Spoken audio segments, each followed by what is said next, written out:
Good morning, third class. Take out your English grammar book and open to page number 72. In today's class, we are going to read chapter number 15, punctuation. Punctuation क्या होती है? Punctuation completes the meaning of a sentence and makes it clear. Punctuation आपने देखा होगा sentence में simple punctuation जैसे कि full stop, comma, apostrophe, question mark, ये एक सेंटेंसेस को एक प्रॉपर मीनिंग देते हैं और उसका मतलब क्लियर करते हैं।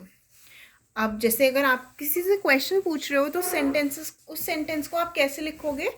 उस सेंटेंस के एंड में आप क्वेश्चन मार्क लगाओगे, तो इससे पता चलता है कि क्वेश्चन पूछा जा रहा है और आपको उसका आंसर करना है। अगर आपको कोई सेंटेंस ख़त्म करना है तो आप एंड में फुल स्टॉप लगाते हो। अगर आपको ऑप्शंस देने हैं बहुत सारे, जैसे आप किसी आइसक्रीम पार्लर पर गए, वहाँ पर बहुत सारे फ्लेवर्स थे, स्ट्रॉबेरी, वनीला, चॉकलेट, तो आप सेंटेंस में उसको कॉमा से सेपरेट करते हो to show the various ice creams. तो पंक्चुएशंस बहुत इंपॉर्टेंट होती हैं बिकॉज ये एक सेंटेंस को कंप्लीट करती हैं और उसको एक क्लियर मीनिंग देती है।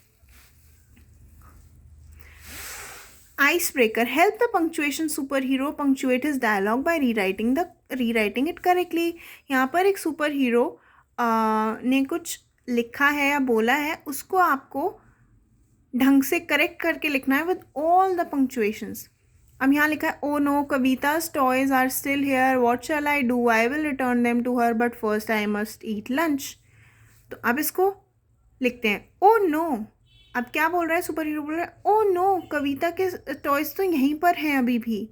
सो ओ नो मतलब ही इज सरप्राइज्ड और shocked, so he says oh no exclamation mark Kavita's. अब यहाँ पे क्योंकि पोजेशन बता रहे हैं किसके टॉय हैं, कविता के, तो यहाँ अपोस्ट्रोफी एस से इसको सेपरेट करेंगे। Kavita's toys are still here, full stop, what shall I do, अब मैं क्या करूँ। तो ये क्योंकि एक क्वेश्चन है, अपने आप से पूछ रहा है मैं क्या करूँ, यहाँ पे क्वेश्चन मार्क लगाएंगे और वॉट के डब्ल्यू को कैपिटल में लिखेंगे। एक हमेशा याद रखना, these are also part of punctuation. जब भी कोई सेंटेंस शुरू होता है तो उसका first letter of the word should be in capitals. I will return them to her, I capital, मैं वापस कर दूंगा, but first I must eat lunch, but first comma I must eat lunch, full stop. So आपने देखा punctuations कैसे लगाते हैं। अब नेक्स्ट है types of punctuation. Apostrophe S, अगर कहीं भी अपॉस्ट्रोफी एस लिखा है तो उससे पता चलता है कि कोई भी चीज़ किसकी है। दिस इज रूपल्स कार, ये रूपल की कार है, तो कैसे दिखाएंगे? Rupal apostrophe S. जैसे हमने यहाँ देखा कविता के toy, Kavita apostrophe S. A, used at the start of a sentence, used in proper nouns, used in the word I, used in titles like Mr., Mrs. For example, last Sunday I went to meet Miss Suman. This is nothing but capitalization. तो जब भी हम nouns की बात कर रहे हैं या प्रोनाउंस की बात कर रहे हैं सच एज आई, या फिर स्टार्ट हो रहा है सेंटेंस तो हम कैपिटल लिखते हैं, तो ये वही है। देन कॉमा, कॉमा हम कब लगाते हैं? जब हम पॉजेज ले रहे हों या हम कुछ को लिस्ट दिखा रहे हो, जैसे मैंने आइसक्रीम वाली लिस्ट बताई थी, तब हम कॉमा यूज़ करते हैं। फुल स्टॉप, फुल स्टॉप जब भी कोई सेंटेंस ख़त्म हो जाता है तो उसके एंड में यूज़ करते हैं, या फिर ईमेल एड्रेस में यूज़ करते हैं, इंटरनेट एड्रेस में यूज़ करते हैं, .com। क्वेश्चन मार्क, जब क्वेश्चन पूछ रहे होते हैं तब क्वेश्चन मार्क लगाते हैं। और इंटरजेक्शन, जब भी हम कोई सडन एक्सप्रेस करते हैं कोई सडन इमोशन, या तो हम बहुत खुश हैं या हम परेशान हैं, तो हम एक्सक्लेमेटरी मार्क यूज़ करते हैं। अपॉस्ट्रोफी, जैसे हमने अभी पहले देखा था, अपॉस्ट्रोफी से हम पोजेशन दिखाते हैं कि कोई भी चीज़ या कोई भी व्यक्ति किसको बिलोंग करता है। जैसे शी इज़ अमित सिस्टर, किसकी सिस्टर है? अमित की, तो अमित अपॉस्ट्रोफी एस।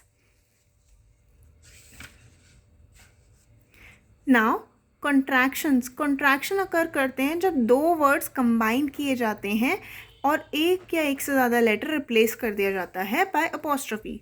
अब जैसे ही इज़, तो इसको हम कैसे लिखते हैं, ही अपॉस्ट्रफी एस। तो हमने इसमें दो वर्ड्स को देखो कंबाइन किया और आई को हटा दिया और अपॉस्ट्रफी से ज्वाइन कर दिया। I have, I apostrophe V E, H A हटा दिया। I will, I W I हटा दिया, apostrophe double L. Not, are not, A R E R N O हटा दिया, अपॉस्ट्रफी टी से ज्वाइन कर दिया। सो प्रैक्टिस पॉज 1 पे आ जाते हैं। Practice pause 1, tick right the sentence that has been written correctly. यहाँ पर कुछ सेंटेंसेस दिए हैं लेकिन आपको उन पे टिक करना है जिनमें सही पंक्चुएशंस और पूरा कंप्लीट है वो sentence. First, why are you sitting here, question mark. Why are you sitting here, why are you sitting here. तो अब इसमें क्योंकि क्वेश्चन पूछ रहे हैं कि तुम यहाँ क्यों बैठे हो, तो क्वेश्चन मार्क लगना चाहिए इनमें। So this one, first one is the correct one. Next, I am stunning, I am stunning, I am stunning. तो इसमें हम सिंपल एक बात बता रहे हैं कि मैं स्टनिंग हूँ। तो ये सिंपल सेंटेंसेस है, ना तो इसमें क्वेश्चन मार्क है ना इसमें कोई इमोशंस हैं कि हमें एक्सक्लेमेशन लगाने की ज़रूरत पड़े। तो B1 is the correct one. Similarly, you have to complete the remaining sentences. Moving on to practice pause 2. Circle the words that can be contracted. Write the contraction in the given space. हमने contractions पढ़े थे। contractions कब use होते हैं, जब दो words को combine कर दे using apostrophe और एक आधा letter उसमें से हटा देते हैं। So first one, he is buying an LED television. इसमें क्या contract हो सकता है, he और is, और कैसे होगा, he आई हट जाएगा, apostrophe S. Next, you are going to look after the cat. तो इसमें क्या कॉन्ट्रैक्ट हो सकता है, you are, you apostrophe A हट गया, R E, you are. Similarly complete the remaining sentences. Moving on to practice pause 3. Match the complete words in column A with their contractions in column B. Column A में complete words दिए हैं, column B में contraction दिए हैं, आपको match करना है। ये तो बहुत इजी है। Who will, who apostrophe double L, तो आप इसको इससे मैच कर दो। सो आपको ये एक्सरसाइज पूरी खुद से करनी है। Practice pause 4. Put the correct punctuation mark in the blank boxes. Sentence दिए हैं, आपको पंक्चुएशन मार्क लगाने हैं ब्लैंक बॉक्सेस में।